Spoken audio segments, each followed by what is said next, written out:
Welcome to Chanakya's IAS academy Villupuram. இதில் பார்த்தீங்கன்னா அளபடையிலேருந்து ஒரு கொஷின் கம்பல்சரி கேட்குறாங்க. அந்த கொஷின் எவ்வளோ ஷார்ட்கட்டில் நம்ம பண்ண முடியும் அப்படின்னு பார்த்துருவோம்.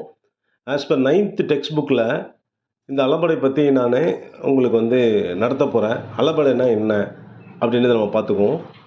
அதுக்கு முன்னாடி இந்த அளபடை வந்தால் எவ்வளோ ஈஸியாக அடிக்கலாம், ஷார்ட்கட்ஸ் என்ன அப்படின்னு பார்த்தீங்கன்னா, நம்ம மேட்ச் த ஃபாலோயிங் மாதிரி நீங்கள் எழுதிக்கணும். நான் சொல்கிறேன். சே, சோ, இ இந்த பக்கம் left hand side, right hand side ஆ, இ, உ அப்படி எழுதிக்கணும். சார் ஏன் அப்படி எழுத சொல்கிறீங்க அப்படின்னா, இப்போ பார்த்தீங்கன்னா உங்களுக்கு ஆல முடிஞ்சுது அப்படின்னா, ஆல முடியிறது நம்ம ஜென்ரலாக பார்த்தோன்னா நமக்கு தெரியும். ஸோ ஆல முடியிறது உங்களுக்கு ஈஸியாக கண்டுபிடிக்கணும் அப்படின்னா, ஆல முடிஞ்சால் நம்ம என்ன சொல்வோம்? ஜென்ரலாக படா இதில் கொடுத்துருக்காங்க பாருங்கள், படா அப்படின்னு கொடுத்துருக்காங்க. இந்த படாவில் பார்த்தீங்கன்னா ஆல முடியுது. ஆல முடிஞ்சால் நான் என்ன சொன்னேன் உங்களுக்கு? ஆ, இ, உ சே செய்யுளிசை அளபடை ஆர் இசைநிறை அளபடை. ஆல முடிஞ்சா, சேல முடிஞ்சா, சாரி ஈல முடிஞ்சா இன்னிசை அளபடை. அதே மாதிரி ஊல முடிஞ்சா சொல்லிசை அளபடை. ஸோ இதுதான் இந்த ஷார்ட்கட்டு. ஆ, இ, உ left hand side, right hand side hyphen போட்டுட்டு உங்களுக்கு சே, சோ, இ.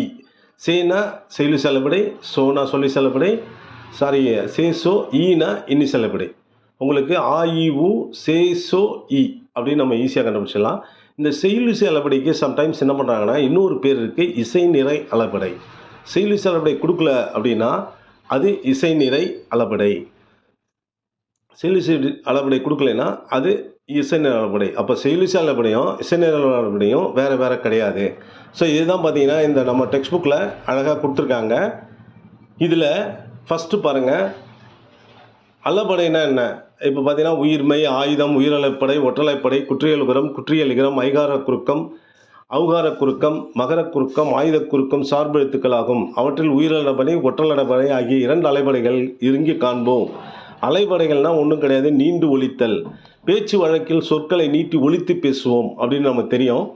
இப்போ பார்த்தீங்கன்னா இது உயிரலடபடை பார்த்தீங்கன்னா நெட்டெழுத்துக்கள் தத்தம் அளவில் நீண்டு ஒலிக்கும் போது அதை குறித்து நெட்டெழுத்துக்கள் இனமான குற்றத்தில் அவற்றின் பின்னால் வரும். இவ்வாறு வருவது உயிரிழப்படை என அழைக்கப்படுகிறது.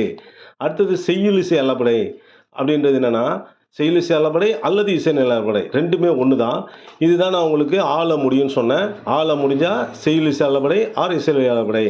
அடுத்து பார்த்தீங்கன்னா இன்னிசை அளபடை. இன்னிசை அளபடை எப்படி இருக்குது பார்த்தீங்கன்னா, ஊல முடியுது பாருங்கள், கெடுப்பது ஊம் எடுப்பது ஊம் எக்ஸாம்பிளில் கொடுத்துருக்காங்க. அடுத்தது சொல்லிசை அளபடையில் பார்த்தீங்கன்னா உரணிசை ஈ, வரணிசை ஈ அப்படின்னு ஈல முடியுது. ஸோ இது ரெண்டும் நான் உங்களுக்கு ஈஸியாக நான் சொன்ன ஷார்ட்கட் தான். ஆ, இ, உ சே, சோ, இ. இதை ஞாபகம் வச்சுட்டீங்கன்னா ஈஸியாக அந்த கொஷின் அடிச்சிடலாம். அதுக்கு அடுத்தது பார்த்தீங்கன்னா ஒற்றலடபடை எல்லாருக்கும் நம்ம தெரியாத விஷயம். இதில் கேள்வி கேட்கறதுக்கான வாய்ப்பு ரொம்ப அதிகமாக இருக்குது. இது பார்த்தீங்கன்னா இன்னு, இத்து, இம்மு, இன்னு, இவ்வு, ஈ, இல்லு, இரு இந்த மாதிரி. சப்போஸ் எங்கிறைவன் அப்படின்னு வருது, எங்கிறைவன் இதில் எக்ஸாம்பிள்ஸில் கொடுத்துருக்காங்க டெக்ஸ்ட் புக்கில். அந்த மாதிரி இங்குன்ற மாதிரி அந்த துணை எழுத்துக்கள், அந்த மெய் எழுத்துக்கள் வருமானின் அது பார்த்தீங்கன்னா உங்களுக்கு ஆயுத எழுத்து சம்டைம்ஸ் வரும். ஸோ இதெல்லாம் இது ஒற்றலடபடை. இது வரைக்கும் ஒற்றலடபடை கேட்டதில்லை. சப்போஸ் கேட்டாங்கன்னா இந்த தடவை நீங்கள் இதை மிஸ் பண்ணாமல் அடிச்சிடலாம். தேங்க்யூ. இந்த மாதிரி பார்த்தீங்கன்னா தமிழில் எங்ககிட்ட பிரித்து எழுதுகள் மட்டுமே ஒரு 10 வருஷம் கொஸ்டின் பேப்பர்லேருந்து எடுத்து அதை பற்றி அனலைஸ் பண்ணியிருக்கோம். அதுக்கு அடுத்தது பார்த்தீங்கன்னா உங்களுக்கு இலக்கண குறிப்பும் அதே மாதிரி 10 வருஷம் நாங்கள் எடுத்துருக்குறோம். ஸோ இது எல்லாமே உங்களுக்கு அப்லோட் பண்ணுவோம். எங்களை ஃபாலோ பண்ணுங்கள். எங்களோட இந்த மாதிரி விஷயங்களை நீங்கள் கண்டிப்பாக ரெஸ்பெக்ட் பண்ணி ஃபார்வர்ட் பண்ணுங்கள். தேங்க்யூ. ஸோ நீங்கள் இந்த எக்ஸாமில் group 2 or group 4 or group 1ல் நீங்கள் செலக்ட் ஆகி 2027 வாழ்த்துக்கள். தேங்க்யூ.